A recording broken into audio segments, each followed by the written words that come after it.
Las revoluciones que estamos experimentando ahora, gracias a Internet, gracias a la popularización de los teléfonos móviles y ahora ya, en este último escalón, gracias a la inteligencia artificial, en último término son revoluciones que, en mi opinión, están relacionadas con todo lo que tiene que ver con el acceso al conocimiento y la capacidad para generarlo. Y esos aspectos, la verdad es que son muy recientes en el desarrollo del ser humano. Más o menos hace unos 5.000 años empezamos a encontrar por fin una manera muy eficaz de transmitirnos información unos a otros.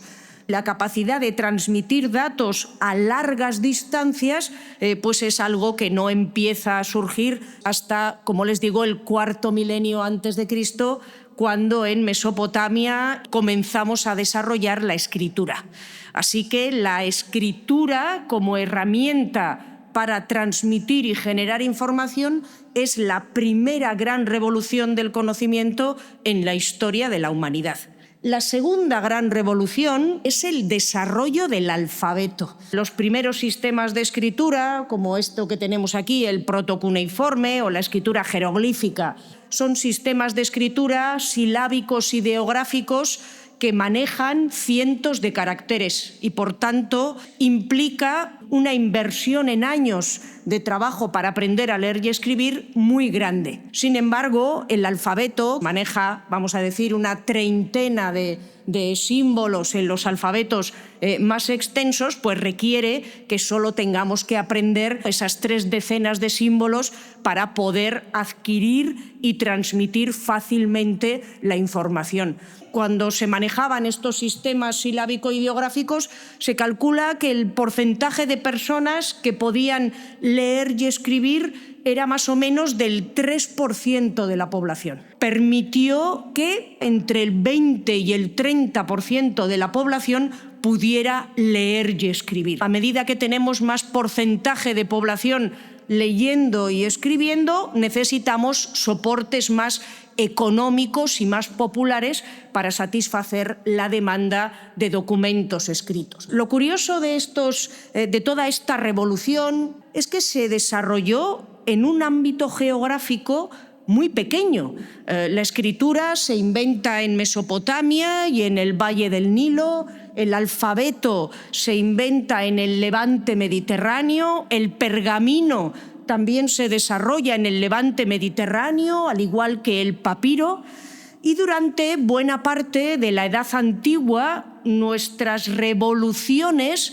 estaban limitadas a este ámbito geográfico. Pero a partir de la apertura de la ruta de la seda, este ámbito de conocimiento va a entrar en conexión con otro ámbito de conocimiento, donde se habían generado sistemas diferentes de escritura, donde se habían desarrollado soportes distintos para transmitir la información y que gracias a la ruta de la seda van a llegar al extremo occidente para producir una tercera revolución en la manera de transmitir el conocimiento. En el siglo VIII después de Cristo va a surgir una construcción política que se llama el Califato Abbasí. Controlan desde Asia Central, desde lo que hoy es Uzbekistán, hasta la zona del Magreb, y gracias a que hay una única construcción política, la llegada de novedades de Oriente a Occidente se va a acelerar. Por ejemplo, es gracias al Califato Abbasí que se transmite a Europa Occidental los números arábigos que van a revolucionar absolutamente las matemáticas y todo lo que tiene que ver con el desarrollo tecnológico en el continente europeo. La novedad que realmente provocó esta tercera revolución, similar a lo que recientemente ha sido Internet, los teléfonos móviles o la inteligencia artificial, es el uso del papel. No sé si lo saben, pero el papel es un invento chino, que se atribuye a un eunuco imperial que trabajaba al servicio de los emperadores de la dinastía Han y que sabemos que los chinos están manejando ya desde el siglo II a.C. El hecho de poder tener un soporte de escritura que fuera tan barato de obtener fue una auténtica revolución para la civilización china. Para obtener la hoja de pergamino hay que trabajar mucho y además primero necesitas sacrificar al animal. El papiro que utilizaban los egipcios es extremadamente frágil. El papel puede obtenerse de fibras vegetales, es muy barato, muy económico de obtener y resiste extraordinariamente el paso del tiempo. Aquí tienen una de las bibliotecas más famosas de la Ruta de la Seda, la famosa biblioteca políglota de Dunhuang, y aquí se encontraron más de 30.000 rollos de papel, rollos escritos en chino, en sogdiano, en sánscrito, en persa, en decenas de lenguas, rollos que hablaban de todo tipo de cosas. Es una biblioteca aparejada a un monasterio, la mayor parte de los temas eran religiosos, pero había todo tipo de documentos, de todo tipo de información que nos habla de la facilidad con la que los datos circulaban gracias a este soporte privilegiado.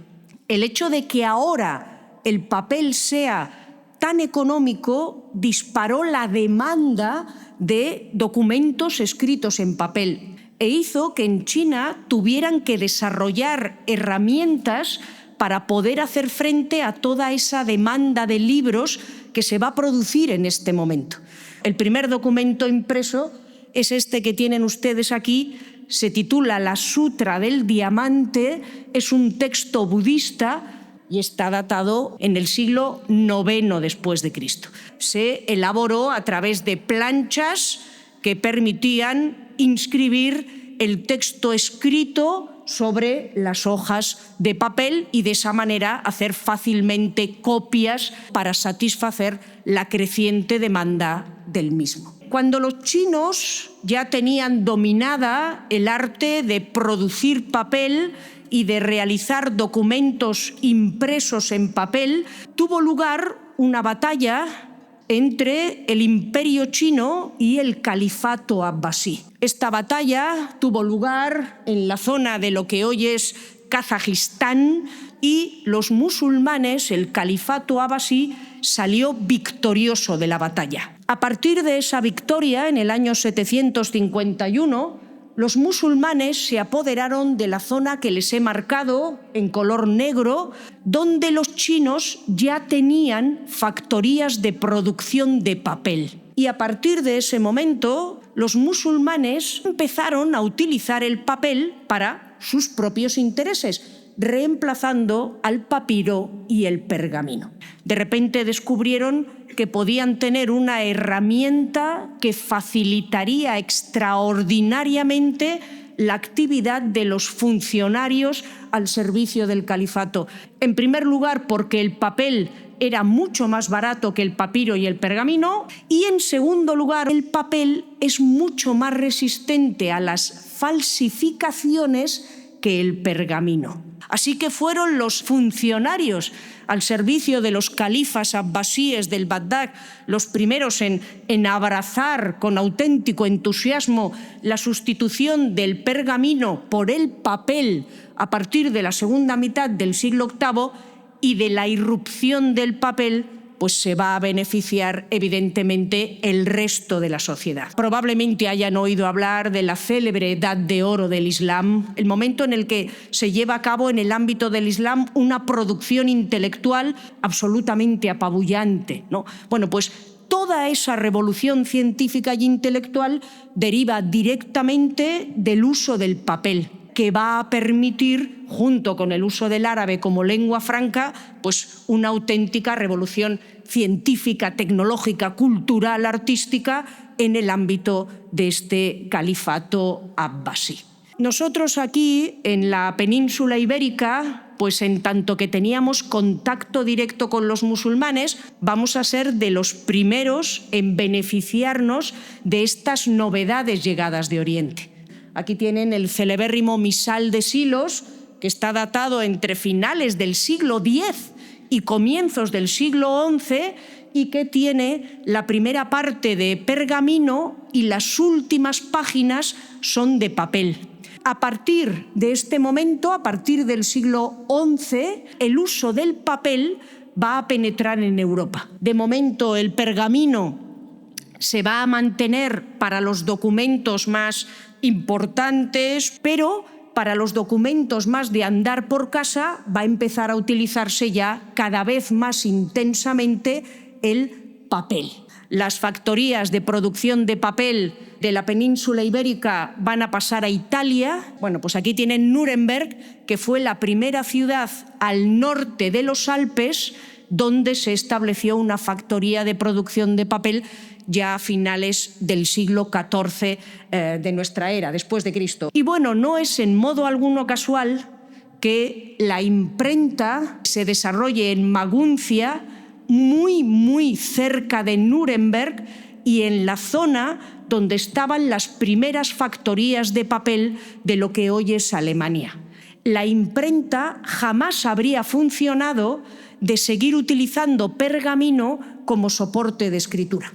Pero al empezar a utilizar el papel tan económico, ya permite generar libros realmente muy baratos de producir, que van a ser adquiridos por esa burguesía que no puede permitirse pagar un volumen hecho en pergamino, pero que sí que puede permitirse un volumen escrito, impreso y hecho además en papel. Gutenberg empieza a imprimir copias de su Biblia en pergamino, son muy caras, solo llega a imprimir 35 y luego el resto de las copias las hace en papel. Sabe que va a tener un negocio vendiendo esas Biblias en papel mucho más baratas que las de pergamino. Para que se hagan ustedes una idea de la revolución que fue la adopción del papel y la adopción de la imprenta, les he traído unos ejemplos de lo que eran las grandes bibliotecas en época medieval. En el siglo XII, en el monasterio de Bobbio, tenía 650 códices. Eso era una biblioteca enorme. En Cluny había 570 volúmenes. O en la Biblioteca Pontificia de Aviñón, ya en el siglo XIV, no había más de 2000 ejemplares. Eso era probablemente la biblioteca más grande y más rica de toda Europa. Pues en 1508, en el monasterio de Clairvaux, ya tenían 1788 ejemplares. Se había multiplicado por 3 la disponibilidad en el número de ejemplares. Y en 1534, cuando Lutero empieza a utilizar la imprenta, las tiradas de la Biblia de Lutero ya tienen más de 4000 ejemplares. Solo una tirada de la Biblia de Lutero es el doble de lo que tenía la Biblioteca Pontificia de Aviñón 200 o 150 años antes. Cuando puedes poner sobre la mesa tantos ejemplares, cuando puedes generar tanto conocimiento y distribuirlo de forma tan eficaz, lo que tienes es una revolución intelectual, científica, cultural, como la que experimentó Europa a partir del siglo XV, ¿no? A partir del desarrollo de todos estos avances. A mí, que no soy ni remotamente una técnica ni remotamente entendida en inteligencia artificial, solo me resta confiar en que Internet, los teléfonos móviles y el último eslabón de la cadena, que es la inteligencia artificial, nos proporcionen una revolución intelectual y un acceso al conocimiento, aunque sea una fracción de la que nos proporcionaron la escritura, el alfabeto, el papel y la imprenta. Muchísimas gracias a todos.